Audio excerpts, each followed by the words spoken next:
I took advantage of the distraction of this absorbing sentimental game that kept these three beings chained to one another to work my way, without being seen by them, by a series of little sliding moves toward the chair where the sword reposed. I had to do this in order to reach it from where I was, for I could not change my position without the risk of losing sight of Galuchka, who would then be intercepted from me by the plane tree. This tree in turn hid the manipulations full of wile and of sudden skill, which I was effecting with my left hand, and thanks to which I slowly and by successive stages unsheathed the weapon of my vengeance, destined for Bukak's impending and frightful martyrdom.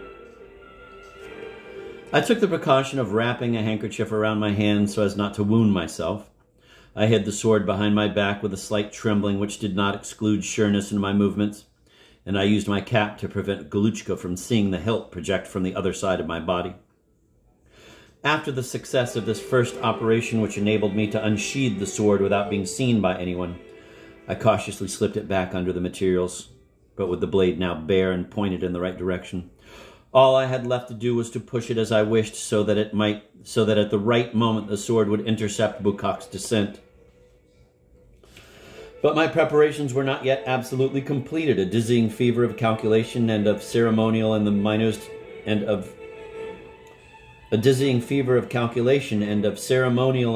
minutest details took hold of my brain as I felt the irremediable moment approaching. I redoubled the intensity of my amorous gaze in Galuchka's direction to keep her rooted to her place. After the blow she had received in the forehead, she remained crouching in a posture of such chilled weariness that my fervent glance, reinforced by the sway which the voluptuous approach of my cruel act gave it, succeeded in maintaining my Galuchka in a kind of paralysis, of which I felt myself the more and more absolute master as the moments passed. Without moving my sword 1 millimeter, I waited for Bukak's imminent descent. Against all anticipations, though he came at the same dizzying speed as usual, he did not come crashing against me this time, but got off his scooter and, going over to the plane tree without daring to look at me, asked me, "Where is she?" I did not answer. He knew perfectly well. He went behind the plane tree and for a long time stood stupidly looking at Galuchka. Without changing her posture, her eyes riveted to mine, she seemed not to see him. Finally, Bukak said to Galuchka, "If you show me Dali's dwarf monkey, I won't do it anymore." She shuddered and pressed my beloved ball with the handful of medals against her bosom.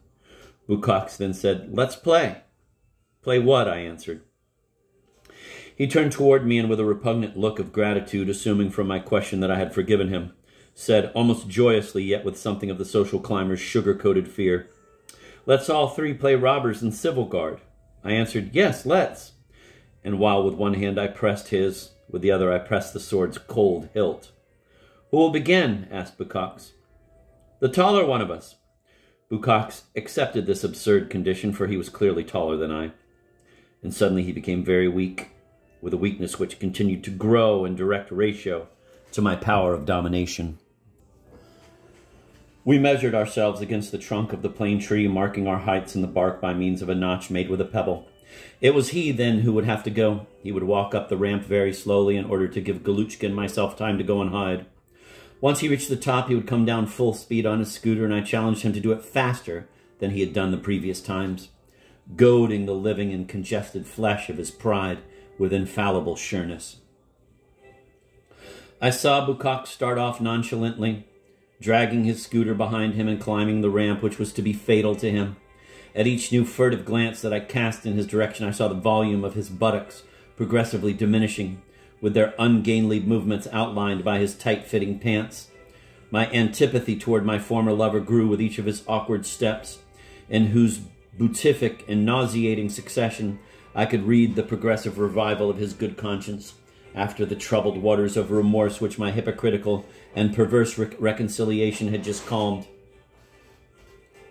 In my mind there was present the maxim of Philip II, who said one day to his valet, "Dress me slowly because I'm in a great hurry." I hurried without haste in order to give the last indispensable touches to the scrupulous finish of the brilliant painting of my eminent sanguinary creation, toward which, with exclusive delight, all the representative force of my imperial imagination was converging.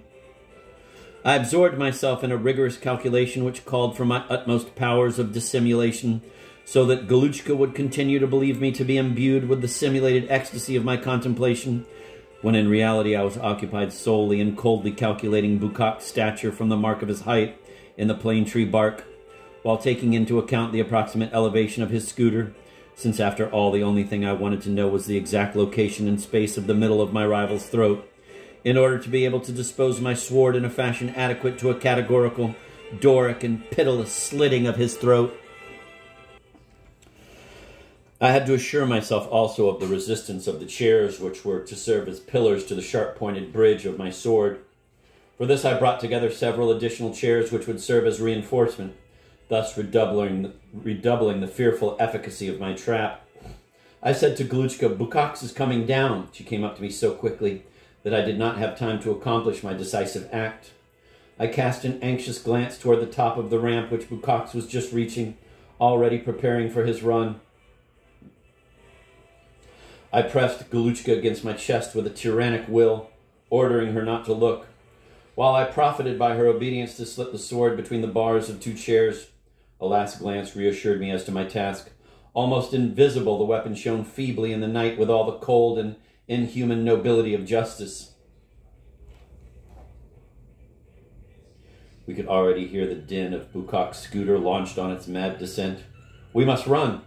I dragged Galuchka by the hand in a frenzied chase through the crowd. We struggled like blinded butterflies against the river current of the crowd, which at this moment was slowing its rhythm, obeying the force of the melancholy regret that succeeds the ending of a feast.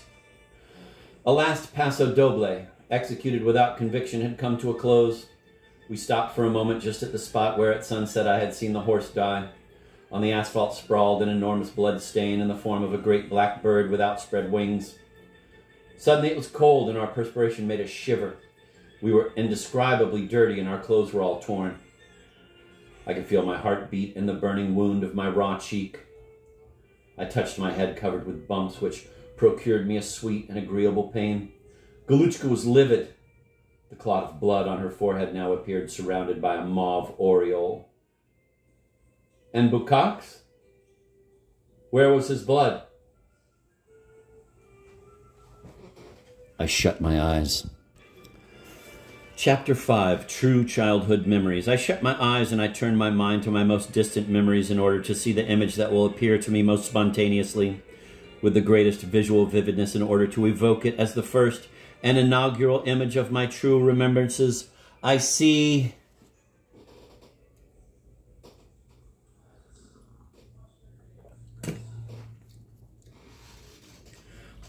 two cypresses. Two large cypresses of almost equal height.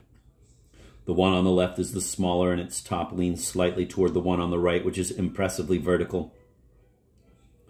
I see these two cypresses through the window of classroom 1 of the Christian Brothers School of Figueres, the school which immediately followed my supposedly harmful pedagogical experience at Senior Traits. The window which served as a frame to my vision was opened only in the afternoon.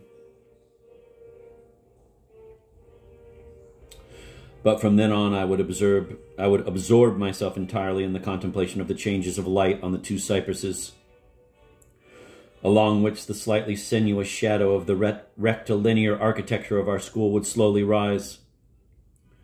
At a given moment, just before sunset, the pointed tip of the cypress on the right would appear strongly illuminated with a dark red as though it had been dipped in wine, while the one on the left, already completely in the shadow, appeared to me to be deep black. Then we heard the chiming of the Angelus, and the whole class would stand up, and we would repeat in chorus the prayer recited with bowed head and folded hands by the superior.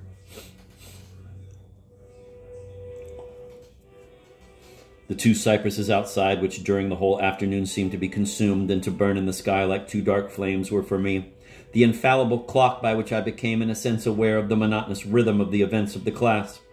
For as had been the case at Senior Traits, I was likewise completely absent from this new class, where far from being allowed to enjoy the advantages of my first teacher, Senior Traits' blessed sleep to my heart's content, I had now every moment to overcome the resistance which the brothers of the Christian school, with unequaled zeal, and resorting to the cruelest ruses and stratagems, vainly exerted to attract and solicit my attention. But these only accentuated my capacity for annihilating my outer world. I did not want anyone to touch me, to talk to me, to disturb what was going on within my head. I lived the reveries begun at senior traits with heightened intensity. But feeling these now to be in peril, I clutched at them even more dramatically, digging my nails into them as into a rescue plank.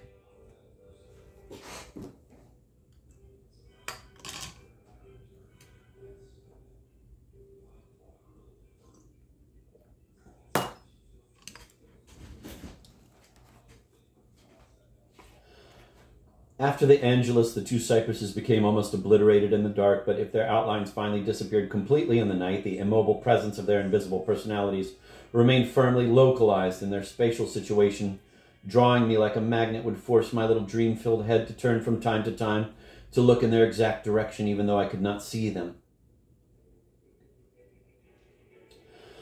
After the Angelus, and almost at the same moment that the window became black with night, the corridor leading to the classroom would be lighted, and then through the glass-paneled door I could observe the oil paintings which decorated this corridor. Wholly covering its walls, from my seat I could see only two of them distinctly. One represented a fox's head emerging from a cavern, carrying a dead goose dangling from its jaws. The other was a copy of Millet's Angelus. This painting, which made such a deep impression upon me as a child, disappeared completely, so to speak, from my imagination for years, its image ceasing to have the same effect upon me. But suddenly, in 1929, upon seeing a reproduction of the Angelus again, I was violently seized by the same uneasiness in the original emotional upset. I undertook the systematic analysis of a series of the phenomena that began to occur around the image referred to, which assumed for me a clearly obsessive character. And after having utilized this image of the Angelus in the most diverse forms, such as objects, paintings, poems, etc., I finally wrote an essay of paranoid interpretation called The Tragic Myth of Millet's Angelus, a book soon to be published in which I consider one of the fundamental documents of the Dalinian philosophy.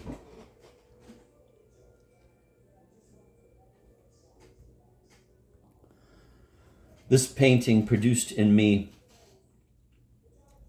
an obscure anguish so poignant that the memory of those two motionless silhouettes pursued me for several years with the constant uneasiness provoked by their continual and ambiguous presence.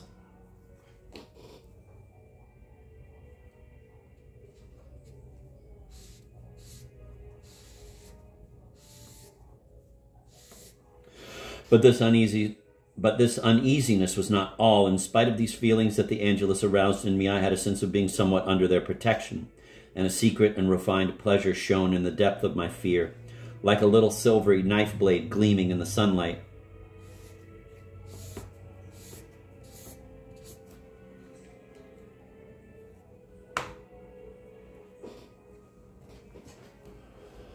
During those long winter evenings, while I waited for the bell to announce that the school day was about to come to a close, my imagination was in fact constantly guarded by 5 sentinels, fateful, frightful, and sublime. Outside to my left, the 2 cypresses. To my right, the 2 silhouettes of the Angelus. In front of me, God in the person of Jesus Christ, yellow, nailed to a black wooden cross, standing on the brothers' table. The Redeemer had 2 horrible wounds, one on each knee, wonderfully imitated by means of a very shiny enamel which revealed the bone through the flesh. The feet of the Christ were dirty with a sickening gray produced by the daily contact of the children's fingers, for after having kissed our superior's hairy hand and before crossing ourselves as we left, each one of us had to touch the pierced feet of the Christ with his ink-blackened fingers. The brothers of the Christian school noticed the absorption with which I would sit and look out. I was the only child in the class upon whom the window exercised such an absolutist power of fascination. They therefore changed my seat, thus depriving me of the view of my 2 cypresses. But I continued stubbornly to look in their direction, sensing exactly the spot where they were located. And as if the intensity of my will had endowed my eyes with the power of seeing right through the walls, I was eventually able in my imaginative effort to reconstruct everything according to the hour of the day, which I now had to gauge by what went on in class. I would say to myself, now we're about to begin the catechism, so that the shadow on the right-hand cypress must have reached that burnt hole with a dry branch coming out of it, from which hangs a bit of white rag. The mountains of the Pyrenees must be mauve, and it is also at this moment, as I noticed several days ago, that a window must be shining in the distant village of Villa Bertrand. and this flash of light would suddenly sparkle with the reality of a fiery diamond and the annihilating darkness produced in my brain by the torture of not being allowed to see that beloved plain of Ampardan, whose unique geology with its utter vigor was later to fashion the entire aesthetic of the philosophy of the Dalinian landscape.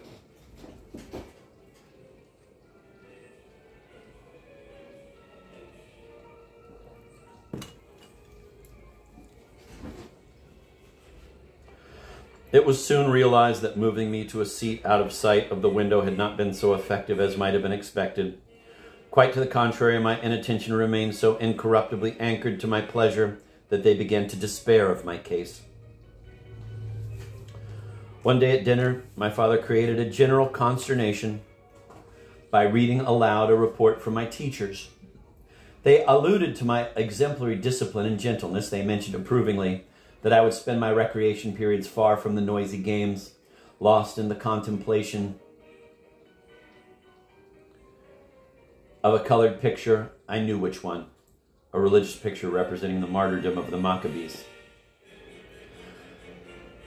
Lost in the contemplation of a colored picture, I knew which one, found in a chocolate wrapping. But they concluded by saying that I was dominated by a kind of mental laziness so deeply rooted that it made it almost impossible for me to achieve any progress in my studies. I remember that my mother wept that evening. The truth is that after almost a whole additional year of school, I had not even learned 1/5 of what all my schoolmates had already devoured during this time. I was forced to remain indefinitely in the same class while the others scurried ahead with the gluttonous frenzy of competition to seize new rungs on the slippery and viscous ladder of hierarchy. My isolation became such a systematic, fixed idea that I pretended not to know even the things which, in spite of myself, eventually and little by little became incorporated in my mind. For instance, I still wrote nonchalantly with thousands of blots and characters of bewildering irregularity. This was done on purpose, for I really knew how to do it well.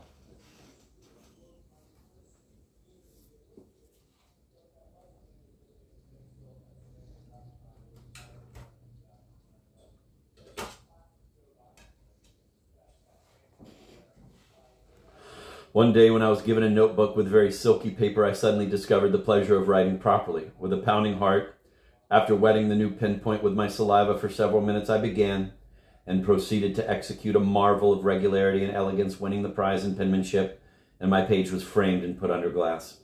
The astonishment which the sudden, miraculous change in my handwriting produced encouraged me in the path of mystification and simulation, which were my first methods of social contact. In order to avoid a recitation when I felt that the brother would inevitably question me during the lesson, I would leap up and fling away my book, which for the past hour I had been pretending to study with the deepest attention, though I really had not read a single line. After this act, which appeared to proceed from an unshakable decision, I would stand up on the bench, then get down again as if seized with panic, and while protecting myself with my arms extended before me from some invisible danger, I would fall back on my desk, my head pressed between my hands, seemingly shaken with fright. This pantomime won me the permission to go out all by myself and walk in the garden. When I returned to the classroom, I was given a drink of hot herb tea with highly aromatic drops that smelled of pine oil. My parents, who had apparently been informed of this false hallucinatory phenomenon, must have recommended to the superiors of the school redoubled and very special attentions to my person. Thus, a more and more exceptional atmosphere surrounded my school days, and finally the superiors ceased altogether to attempt to teach me anything. I was, moreover, frequently taken to the doctor's, the same one whose glasses I had broken several years before when he was about to pierce my sister's ears. At this time, I was subject to real dizzy spells after having run up or down the stairs too fast. Also, I had frequent nosebleeds and was periodically confined to my bed with angina. This always took the same course: one day of fever and a week of convalescence with slightly abnormal temperatures. During this time, I would perform my natural functions in my room, after which a purple-colored Armenian paper redolent of incense would be burned to remove the bad smell. Sometimes the Armenian paper ran out, and then they would burn sugar, which was even more delicious. I loved to have angina. I would look forward impatiently to its recurrence. What paradises those convalescences were! Lucia, my old nurse, would come and keep me company every afternoon, and my grandmother would come and settle down to her knitting near the window of my room. My mother herself would also sometimes have her visiting acquaintances sent into my room, and I would listen with one ear to Lucia's stories, while with the other I would follow the more measured background of the murmurs and conversations of the grown-ups, continuous as a well-fed fire. And if the fever rose a little, all this would mingle in a kind of foggy reality which merely lulled my heart and benumbed my head, within which that white-winged angel in silvery robes, who, according to Lucia's song, was none other than the angel of sleep, began to gleam with a tired splendor. Lucia and my grandmother were two of the neatest old women with the whitest hair and the most delicate and wrinkled skin I have ever seen. The first was immense in stature and looked like a pope. The second was tiny and resembled a small spool of white thread. I adored old age.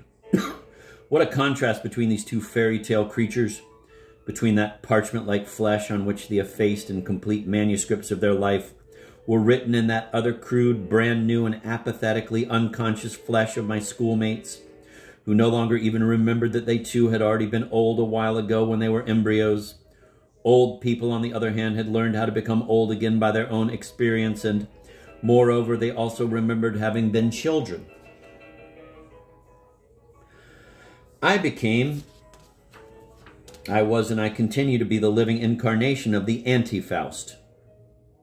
As a child, I adored that noble prestige of old people, and I would have given all my body to become like them, to grow old immediately. I was the anti-Faust. Wretched was he who, having acquired the supreme science of old age, sold his soul to unwrinkle his brow and recapture the unconscious youth of his flesh. Let the labyrinth of wrinkles be furrowed in my brow with the red-hot iron of my own life. Let my hair whiten and my step become vacillating on condition that I can save the intelligence of my soul. Let my unformed childhood soul, as it ages, assume the rational and aesthetic forms of an architecture. Let me learn just everything that others cannot teach me, what only life would be capable of marking deeply in my skin. The smooth-skinned animal of my childhood was repugnant. The smooth-skinned animal of my childhood was repugnant to me, and I should have liked to crush it with my own feet provided with little bluish metallic heels. For in my mind, desire and science were but one single and unique thing, and I already knew that only the wear and decline of the flesh could bring me illuminations of resurrection. In each of Lucia's or my grandmother's wrinkles, I read this force of intuitive knowledge brought to the surface by the painful sum of experienced pleasures, and which was already the force of those germs of premature old age that crumples the embryo, an unfathomable force, a subterranean and Bacchic force of Minerva, a force that twists the hundreds of tendrils of the shoots of old age on the young vine stalk, and that soon effaces the strident laughter of the ageless and retarded face of the child of genius. To be sure, I did not advance in that painful upward climb of arithmetic. I did not succeed in the sickly and exhausting calculation of multiplications. On the other hand, I, Salvador Dali, at the age of 9, discovered not only the phenomenon of mimesis, a resemblance which certain living beings assume, either to the environment in which they find themselves, or to the better protected species, or to those at whose expense they live, but also a general and complete theory to explain it. At Cadaqués that summer, I had observed a species of plant that grows in great profusion along the seashore. These plants, when seen at close range, are composed of small, very irregular leaves supported on stems so fine that the slightest breath of air animates them in a kind of constant quivering.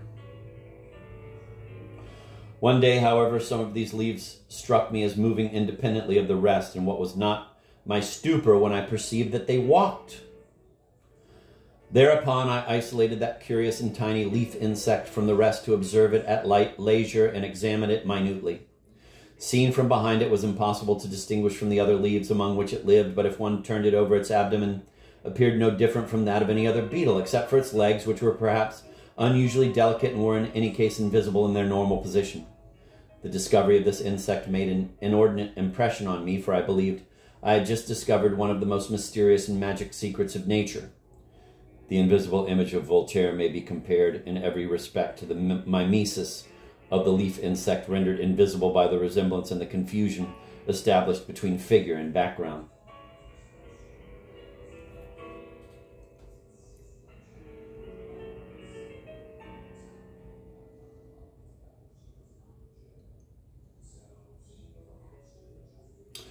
And there is no shadow of a doubt that this sensational discovery of mimesis influenced from then on the crystallization of the invisible and paranoid images which people most of my present paintings with their phantasmal presence. Let me repeat that.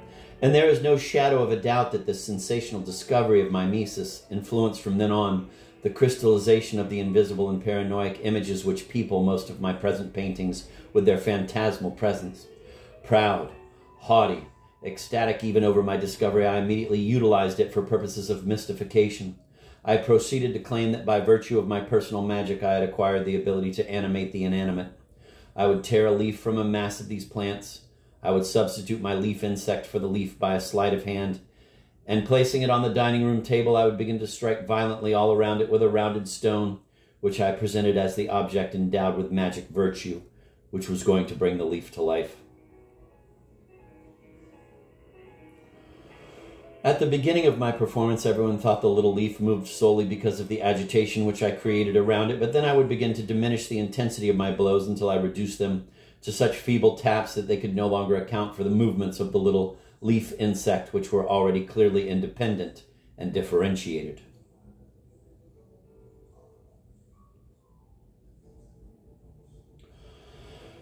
At this moment, I completely stopped knocking the table, and people then uttered a cry of admiration and general stupefaction upon seeing the leaf really walk. I kept repeating my experiment, especially before fishermen. Everyone was familiar with the plant in question, but no one had ever noticed the phenomenon discovered by me, in spite of the fact that this kind of leaf insect is to be found in profusion on the plant. When, much later, at the outbreak of the War of 1914, I saw the first camouflaged ships cross the horizon of Cadaqués, I jotted down in my notebook of personal impressions and reminiscences something like the following. Quote, "Today I found the explanation of my moros de con." This name in Catalonian has a highly pornographic meaning, impossible to translate. It designates a part of the female pudenda and is used by fishermen and peasants to refer to someone or something prodigiously cunning and sly. I found the explanation of my moros de con, for this is what I called my leaf insect, when I saw a melancholy convoy of camouflaged ships pass by. Against what was my insect protecting himself in adopting this camouflage, this disguise, end of quote. Disguise was one of my strongest passions as a child.